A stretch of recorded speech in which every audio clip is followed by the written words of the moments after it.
Welcome to our channel. दोस्तों, एक बार फिर से आपका स्वागत है आपके अपने ही चैनल एसएससी लवर में। दोस्तों, जैसा कि हमने लास्ट वीडियो में डिस्कस किया था, ठीक, मॉडर्न हिस्ट्री के बारे में, और मॉडर्न हिस्ट्री में हम आज फिर डिस्कस करेंगे। और आज जो हमारा टॉपिक है वह है भारत में यूरोपीय व्यापारियों का आगमन। इम्पोर्टेंट टॉपिक है मॉडर्न हिस्ट्री के अकॉर्डिंग अगर देखा जाए तो, ठीक। तो इसकी जो पीडीएफ है वो डिस्क्रिप्शन बॉक्स में मैंने लिंक कर दी है, वहाँ से आप इसको डाउनलोड कर सकते हैं। तो आइए डिस्कस करते हैं भारत में यूरोपीय व्यापारियों का आगमन। पहला पॉइंट है क्रिस्टोफर कोलंबस स्पेन का एक समुद्री यात्री था। वो इटली का एक मूल निवासी था, ठीक। यानी इटली कहाँ, यूरोप में है, ठीक है। यानी इटली का एक मूल निवासी था ये। और रेड इंडियन प्रजाति के लोग अमेरिका में पाए जाते हैं, ठीक है। लेकिन इस पॉइंट का इससे रिलेशन है, इसलिए इसको लिखा गया है। क्यों लिखा गया है? क्योंकि जब क्रिस्टोफर कोलंबस आया था तो इसने अमेरिका के एक समुद्री मार्ग को 1492 में खोजा था, ठीक है। ये आ तो इंडिया रहा था, लेकिन इंडिया ना आते हुए ये कहाँ पहुँच गया? अमेरिका। और वहाँ के जो आदिवासी लोग थे, जहाँ अमेरिका पहुँचा, और वहाँ के जो आदिवासी लोग थे उनको इसने मतलब कि रेड इंडियन कहा। क्या कहा था? Red Indian. यानी कोलंबस ने अमेरिका के समुद्री मार्ग को 1492 ईस्वी में ढूंढा और उसने अमेरिकी आदिवासियों को रेड इंडियन कहा। वास्को डी गामा, अब बात आती है, ये क्रिस्टोफर कोलंबस एक यूरोपीय जो व्यापारी था, वो था समुद्री यात्री था, और इसने अमेरिका को खोजा था। कब? 1492 ईस्वी में। और वहाँ के आदिवासी लोगों को इन्हें क्या कहा? रेड इंडियन कहा। और भारत को किसने खोजा? भारत को खोजा था वास्को डी गामा ने, ठीक। क्वेश्चन समझना, क्रिस्टोफर कोलंबस जो था वो अमेरिका को खोजा था, ना कि भारत को। और भारत को किसने खोजा था? वास्को डी गामा ने। और कब खोजा था? 1498 ईस्वी में। ये पुर्तगाली समुद्री यात्री था। इसने भारत के समुद्री मार्ग को 1498 ईस्वी में ढूंढा था। वह अफ्रीका के एक द्वीप केप ऑफ गुड होप आशा अंतरी से होकर केरल के कालीकट पहुंचा। अफ्रीका का एक द्वीप है। जब आप वर्ल्ड मैप में लोकेशन देखोगे तो अफ्रीका के बिल्कुल साउथ पार्ट में, ठीक, बिल्कुल जस्ट नीचे है एक केप ऑफ गुड होप, जो आप जब लोकेशन देखोगे तो आपको ये वहाँ मिल जाएगा। तो वहाँ से होता हुआ ये, और कहाँ पहुँचा? केरल के कालीकट।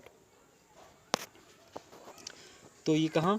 वह अफ्रीका के एक द्वीप केप ऑफ गुड होप आशा अंतरी से होकर केरल के कालीकट पहुंचा।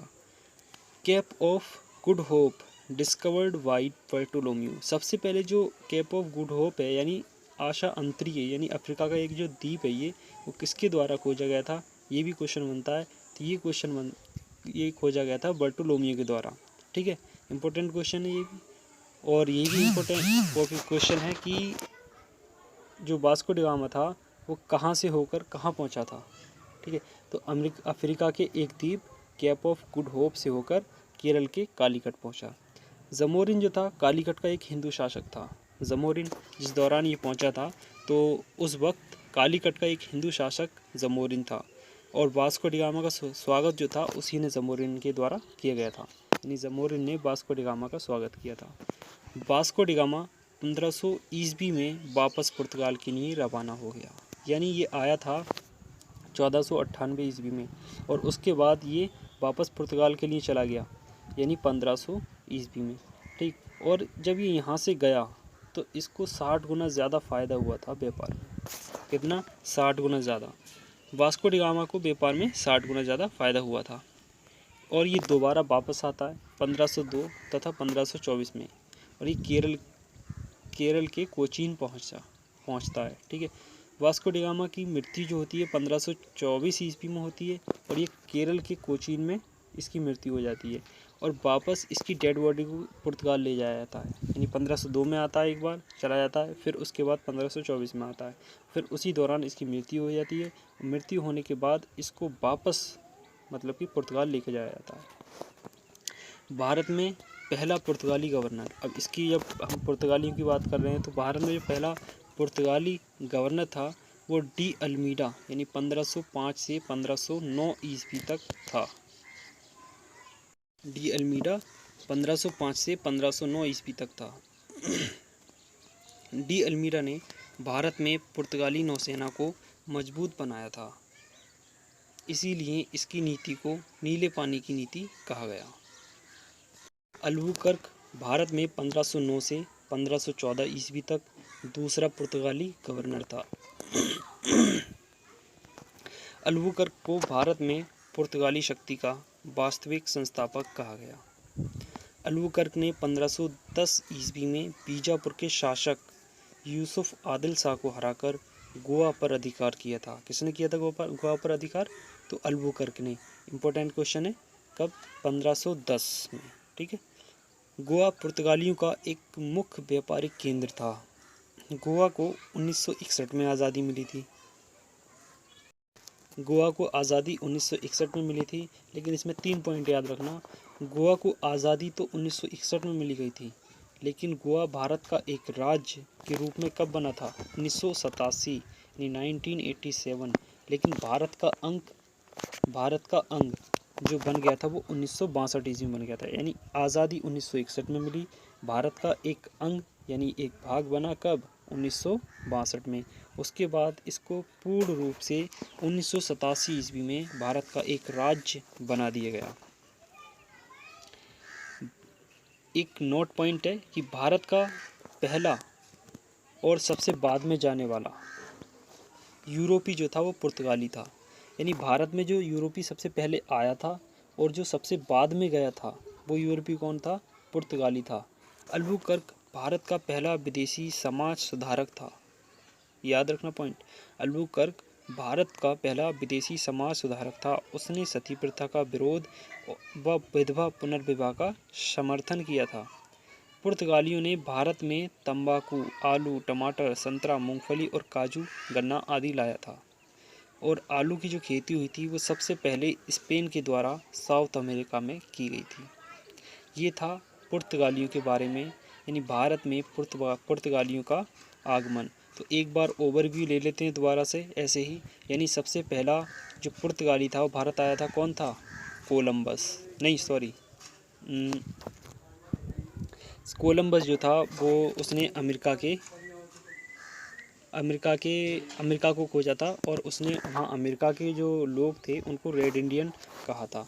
लेकिन जो भारत में सबसे पहले आने वाला पुर्तगाली था वो वास्को डी गामा था और इसने 1498 ईस्वी में भारत को खोजा था। ठीक है। और सबसे पहला पुर्तगाली गवर्नर जो था वो था डी अल्मीडा। ठीक है। और उसके बाद जो था कौन बना था? 1510 ईस्वी में अल्बुकर्क। ठीक है।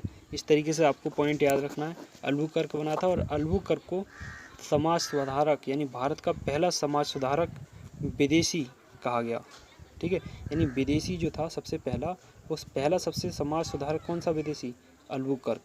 ठीक है। इसने विधवा पुनर्विवाह का समर्थन किया था। ठीक है। और सती प्रथा का विरोध किया था। ठीक, तो ये था भारत में यूरोपियों का आगमन। ठीक है। उसके बारे में हमने डिस्कस किया और इसकी PDF लिंक मैंने डिस्क्रिप्शन में दे दी है। आप पहले इसको समझिएगा, उसके बाद इसको आप पढ़ सकते हैं, आसानी से समझ सकते हैं। ठीक है। कुछ एडिशनल इन्फॉर्मेशन होगी, अगर लगेगा कि ये इम्पोर्टेंट है, आपके इसको बताने चाहिए, तो उसको एडिशनल इन्फॉर्मेशन भी आपको दे दी जाएगी। अब इसके बाद हम डिस्कस करते हैं डच। तो डच जो थे वो हॉलैंड और नीदरलैंड के लोगों को डच कहा गया।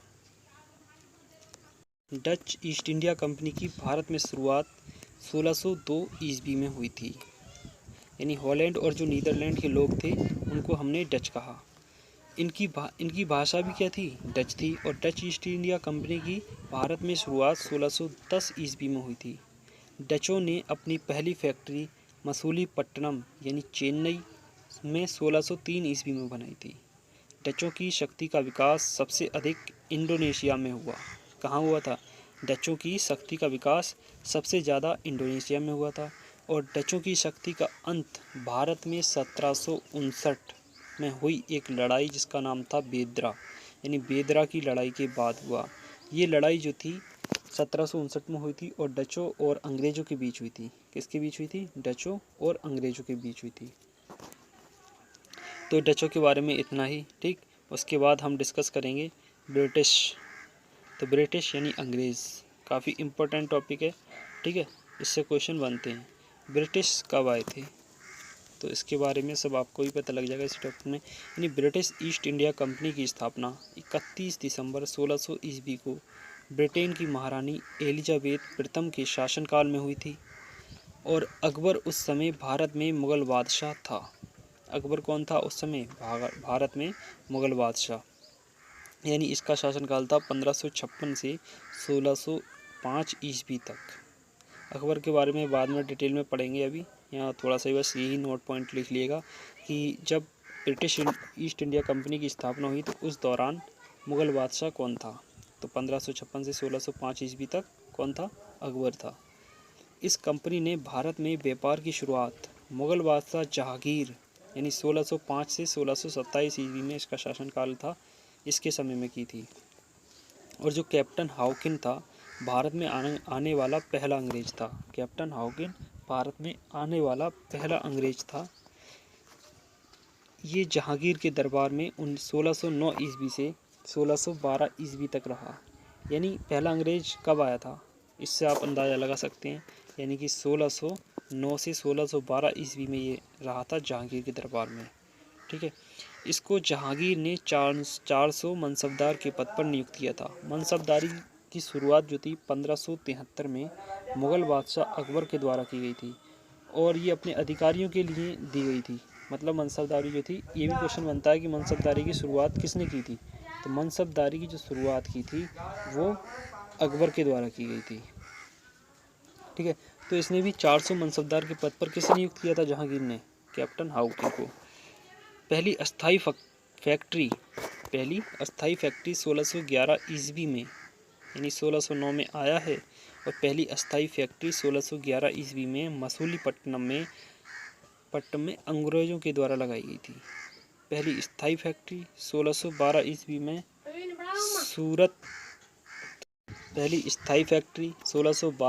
में सूरत में स्थापित की गई थी। तो याद रखना है, पहली अस्थाई फैक्ट्री जो थी वो 1611 और स्थाई फैक्ट्री 1612।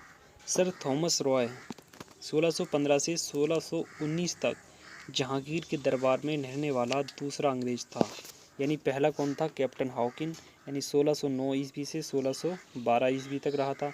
उसके बाद थॉमस रॉय 1615 से 1619 तक जहांगीर के दरबार में रहने वाला दूसरा अंग्रेज था। इसका मकसद था बंगाल में कंपनी को स्थापित करना। 1690 ईस्वी में बंगाल के 3 गांवों गोविंदपुर, सूतानाटी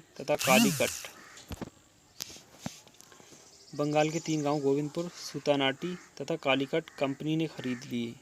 1698 ईस्वी में एक अंग्रेज ऑफिसर जॉब चार्नोक ने बंगाल के 3 गांवों को मिलाकर कलकत्ता शहर की स्थापना की। किसकी?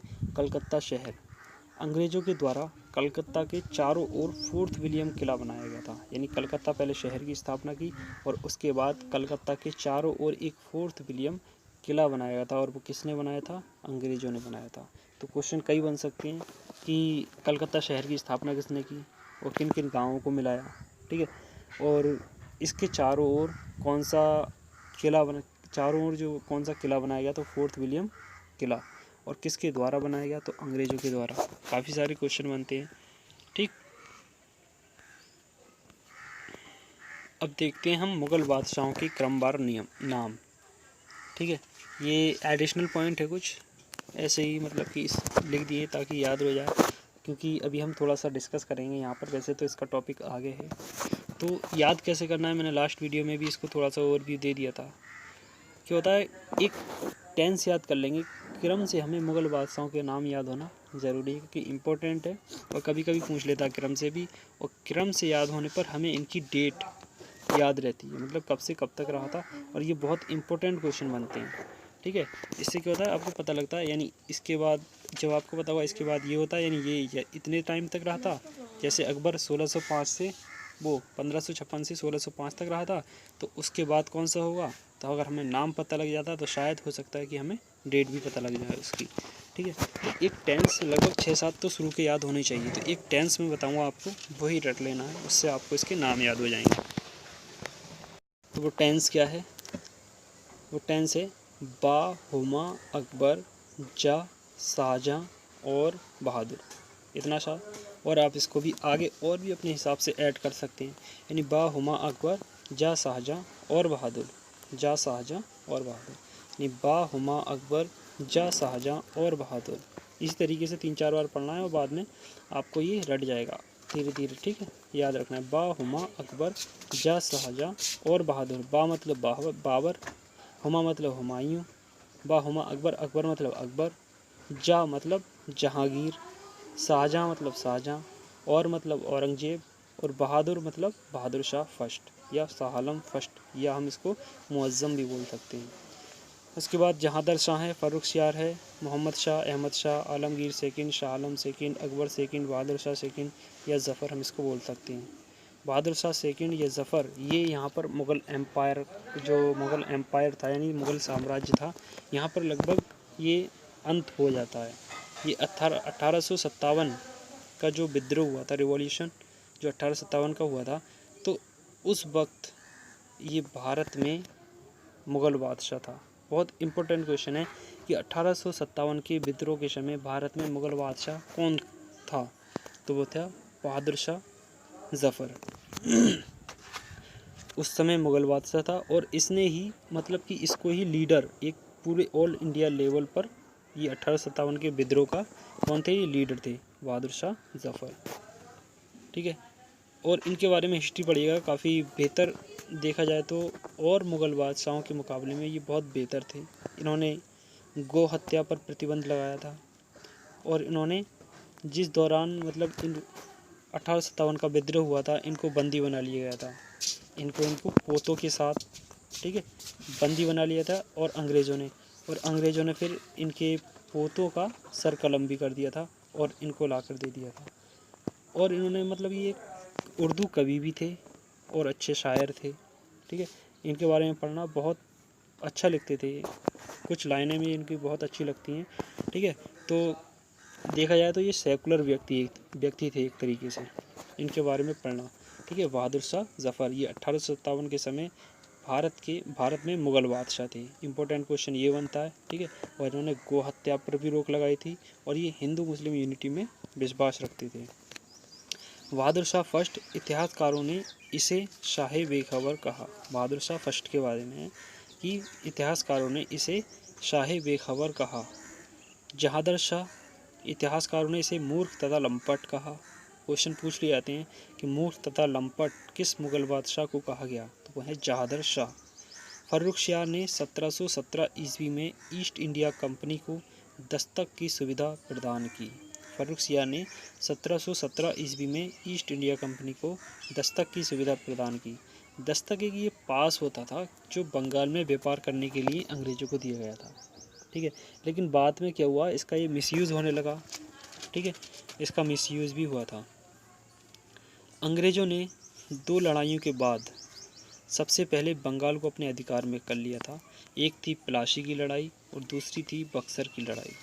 तो इसको हम जो है काफ़ी डिटेल में चर्चा करेंगे इसकी, तो अगले मैं समझता हूँ कि अगले वीडियो में इसको हम डिस्कस करें तो बेहतर रहेगा, क्योंकि अगर अभी डिस्कस करेंगे तो कुछ आधी अधूरी चीज़ें रह जाएंगी और वीडियो काफ़ी लंबा हो जाएगा, ठीक है। तो बेहतरीन तरीके से हम 1757 में जो प्लासी की लड़ाई हुई थी उसके बारे में डिस्कस करेंगे, और 1764 में जो बक्सर की लड़ाई हुई थी उसको डिस्कस करेंगे।